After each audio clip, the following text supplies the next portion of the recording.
بسم اللہ الرحمن الرحیم۔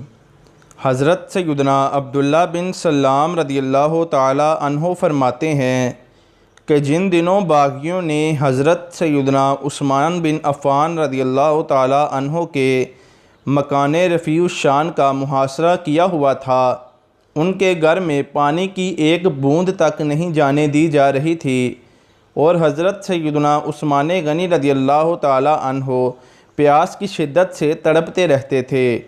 میں ملاقات کے لیے حاضر ہوا تو آپ اس دن روزہ دار تھے۔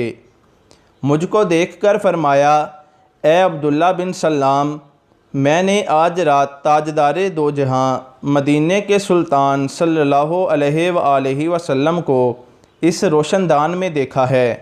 سلطان زمانہ رسول یگانہ صلی اللہ تعالی علیہ وآلہ وسلم نے انتہائی مشفقانہ لہجے میں ارشاد فرمایا، اے عثمان، ان لوگوں نے پانی بند کر کے تمہیں پیاس سے بے قرار کر دیا ہے۔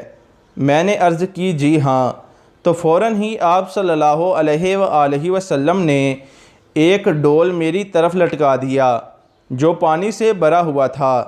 میں اس سے سیراب ہوا اور اب اس وقت بھی اس پانی کی ٹھنڈک اپنی دونوں چھاتیوں اور دونوں کندھوں کے درمیان محسوس کر رہا ہوں۔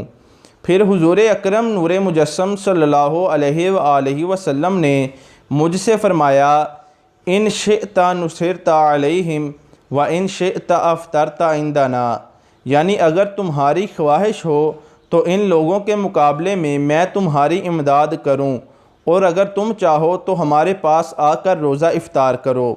میں نے عرض کی، یا رسول اللہ صلی اللہ علیہ وآلہ وسلم، آپ کے دربار پر انوار میں حاضر ہو کر روزہ افطار کرنا مجھے زیادہ عزیز ہے۔ حضرت سیدنا عبداللہ بن سلام رضی اللہ تعالی عنہ فرماتے ہیں کہ میں اس کے بعد رخصت ہو کر چلا آیا اور اسی روز باغیوں نے آپ کو شہید کر دیا۔ وما علینا الا البلاغ المبین۔